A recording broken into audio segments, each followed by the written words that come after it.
军方已抽调1万兵。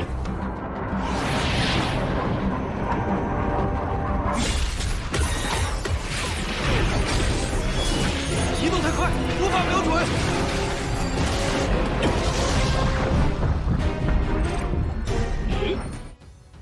Halo Donghua Lovers, gimana kabar kalian hari ini? Mimin doakan agar kalian sekeluarga selalu diberi kesehatan. Dan pada video kali ini, saya akan kembali membawakan rekapan bocoran alur cerita Swallowed Star, episode 122.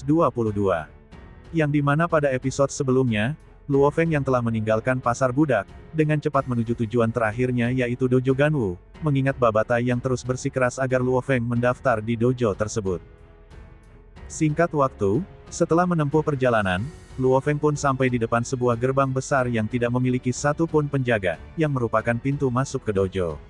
Di sini dijelaskan bahwa, dari sekian banyak dojo yang ada di 100 galaksi yang ada di sekitar planet Bintang Naga, Dojo Ganwu adalah dojo terbaik dan memiliki level paling tinggi di antara dojo lainnya, dengan luas area mencapai 280 km persegi, hingga membuat dojo itu terlihat seperti sebuah kota. Saat itu, tatapan mata Luo Feng tertuju pada ukiran daun emas yang ada di pintu gerbang raksasa, yang terdapat pula tulisan kursif flamboyan dengan bahasa umum alam semesta, yang di sekelilingnya juga terdapat ukiran daun emas. Tampak pula saat itu, banyak siswa dojo yang sedang melangkah masuk dan keluar. Melihat murid-murid tersebut, Luo Feng pun langsung mengikuti mereka dan memasuki dojo. Saat memasuki area dojo, Luo Feng pun langsung terbelalak kaget, saat melihat puluhan ribu murid yang sedang latihan di sebuah alun-alun besar, layaknya lautan manusia. Namun hal yang paling membuat Luo Feng terbelalak adalah, level dari murid-murid tersebut, yang tidak satu pun dari mereka berada di bawah level penjelajah bintang. Melihat hal itu, Luo Feng pun bergumam, memang tidaklah salah, kalau Dojo Ganwu menjadi dojo terbaik dalam 100 galaksi, gumam Luo Feng yang secara langsung memuji dojo tersebut. Padahal sebelumnya, Babata juga telah memberitahukan secara detail tentang dojo tersebut, yang merupakan sekolah untuk pejuang dan pembaca roh dari kerajaan Ganwu. Apalagi di dalam medan bintangnya yang luas dengan ratusan juta galaksi, kerajaan Ganwu hanya memiliki satu dojo dan membatasi dojo lain untuk mengajar. Tapi tentu saja, jika ada tuan domain atau tuan sektor yang memiliki planet mereka sendiri dan mengajar murid-muridnya di planetnya, maka kerajaan Ganwu tidak akan peduli dengan hal itu. Namun, tuan domain, tuan sektor atau bahkan makhluk abadi, mereka semua dilarang membangun dojo di banyak planet, apalagi menerima murid dalam jumlah besar. Sementara Luo Feng, saat itu pandangan matanya kembali tertuju pada 3 patung manusia yang mengenakan jubah perang berwarna ungu tua, dengan sulaman daun emas di lengan jubah tersebut.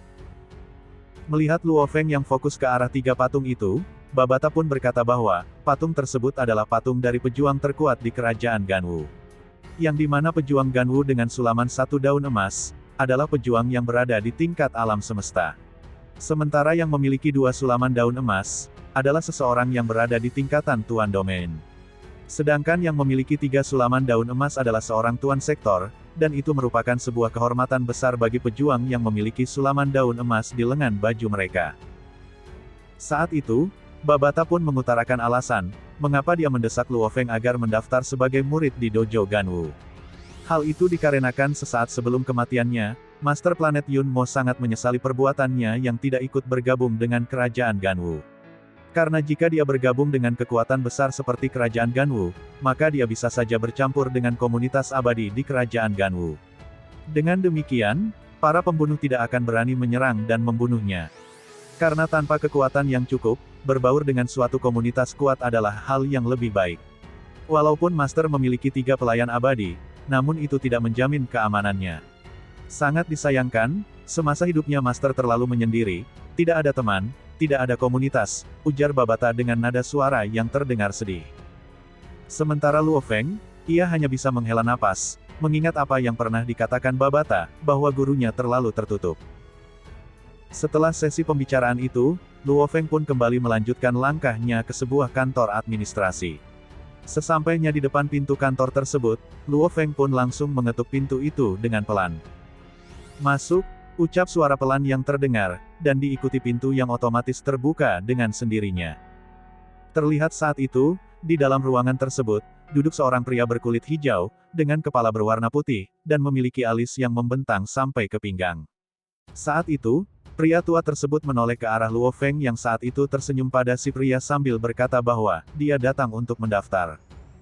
Mendengar kata-kata Luo Feng, orang tua itu pun langsung melihatnya, dan diikuti munculnya sebuah layar yang menampilkan daftar informasi tentang Luo Feng. Oh, namamu Luo Feng ya, dan kamu adalah seorang pembaca roh di tingkat penjelajah bintang level 8, dan merupakan warga Kekaisaran Gunung Naga Hitam, ucap si pria tua lalu kembali berkata. Oke, biaya pendaftarannya adalah $800 naga hitam. Di masa depan, kamu harus membayar biaya tahunan sebesar $10 naga hitam, agar dapat terus menerima berbagai layanan siswa Dojo Ganwu, ucap si pria tua, yang langsung disetujui oleh Luo Feng. Saat itu, Luo Feng memberikan $1000 naga hitam sembari berkata bahwa, $800 untuk pendaftaran, sementara $200-nya adalah biaya untuk 20 tahun penggunaan. Sementara orang tua yang mengurus prosesnya, beliau pun mengangguk, dan dengan cepat menyelesaikan dokumen untuk Luo Feng, sambil memberi sedikit penjelasan, bahwa Ganwu Dojo adalah jalur penting untuk menarik banyak prajurit di alam semesta, oleh karena itu, begitu Anda mencapai tingkat penjelajah bintang, yang merupakan tingkatan paling dasar, maka pendaftaran akan berjalan tanpa hambatan, dan tidak ada tes atau apapun. Tapi tentu saja, jika Luo Feng bukan warga negara dari kerajaan Ganwu, maka itu akan lebih merepotkan. Setelah sesi pendaftaran selesai, Luo Feng pun berterima kasih sambil tersenyum, sebelum pergi meninggalkan ruangan tersebut. Sejak informasi milik Luo Feng dimasukkan ke sistem dojo, maka saat itu, Luo Feng telah memperoleh status sebagai murid Dojo Ganwu, dan di masa mendatang, dia dapat melakukan hal-hal tertentu dengan mudah dan nyaman. Saat itu, saat Luo Feng berjalan keluar dari pintu masuk, ia melihat ke belakang dan tersenyum sambil bergumam. Babata, aku khawatir aku tidak akan pernah memiliki kesempatan untuk kembali ke sini lagi, ucap Luo Feng sambil melirik puluhan ribu siswa yang terlibat dalam pelatihan kelompok, berkaitan dengan teknik dan metode yang diajarkan oleh Dojo Ganwu. Namun Luo Feng tak memperdulikan apa yang mereka pelajari, karena dia memiliki teknik rahasia dari planet Yunmo, karena mengingat teknik rahasia inti dari Dojo Ganwu, tidak bisa melampaui teknik yang dimiliki oleh Master Planet Yunmo, yang bahkan Tuan Sektor di dalam dojo tidak memiliki informasi mengenai semua teknik planet Yunmo. Sementara di luar pintu masuk utama, tampak seorang siswa yang dengan curiga menatap ke arah Luo Feng. Weilin, ada apa? Tanya dua siswa lainnya yang bertanya dengan rasa ingin tahu. Lihat pria itu, dia sangat mirip dengan orang yang di restoran, yang memiliki dua senjata roh, ucap Weilin sambil menyipitkan matanya. Mendengar kata-kata Weilin, kedua temannya itu pun langsung bertanya, apakah dia yakin, bahwa pria itu adalah pria yang sempat terlibat konflik dengan mereka, dan langsung dibenarkan oleh Weilin. Saat itu, mulut Weilin tampak tersenyum sinis sembari berkata, baguslah, karena dia adalah murid Dojo Ganwu, maka aku akan dengan mudah mengatur sesuatu untuknya. Tapi sebelum itu, kita harus mencari lebih banyak informasi tentang pria kecil yang benar-benar berani mempermalukanku di restoran itu, ucap Weilin. Sementara Luo Feng yang saat itu berada di udara di atas kota naga, ia pun segera teringat tentang transaksinya bersama pemilik budak, yang hari ini harus ia selesaikan. Mengingat hal itu, Luo Feng pun segera berangkat ke titik pertemuan yang telah ditentukan oleh pemilik budak. Di saat yang sama, Luo Feng segera menghubungi Gao Sheng, hanya untuk sekedar memberitahukan keberangkatannya. Sementara Gao Sheng yang mendengar kabar itu, ia pun berkata bahwa, jika Luo Feng ada waktu luang, ia bisa bertemu dengannya di ruang virtual alam semesta. Dan setelah percakapan selesai, Luo Feng dengan cepat menuju ke distrik utara, tepatnya di titik pertemuan yang direncanakan dengan pemilik budak. Singkat waktu Luo Feng pun telah sampai di ruang pribadi, yang berada di lantai 6 sebuah restoran, yang berjarak 3 km dari pintu masuk kota utara. Di dalam ruangan itu telah ada si pria kurus yang merupakan si pengurus budak serta satu pria lainnya, yang merupakan manajer, yang bertugas menangani semua urusan tentang perbudakan di planet Bintang Naga. Terlihat pula saat itu, dua pengawal berseragam hitam, dan memiliki postur tinggi dan kokoh.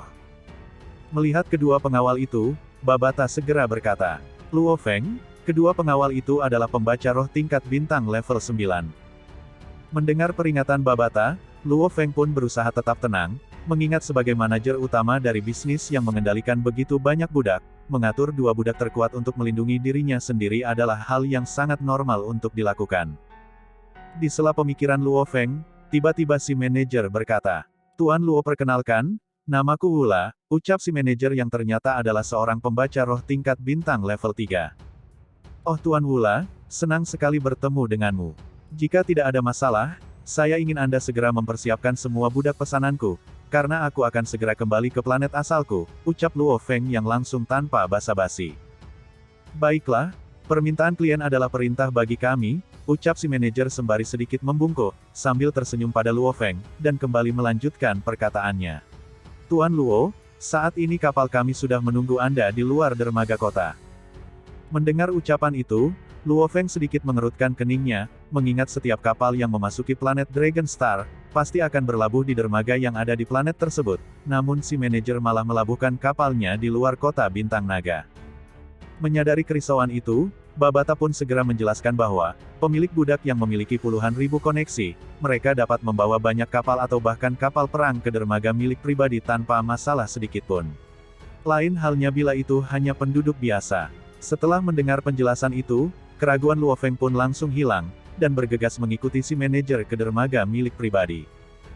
Saat itu, sesampainya di luar kota, atau lebih tepatnya di dermaga pribadi, tampak sebuah kapal besar yang berlabuh di dermaga tersebut. Saat memasuki ruang tamu kapal, si manajer pun langsung menyuguhi Luo Feng dengan berbagai macam makanan lesat.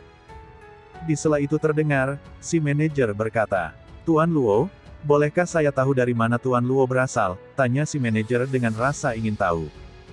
"Tuan Wula, maafkan aku, karena aku tidak ingin membocorkannya," sahut Luo Feng.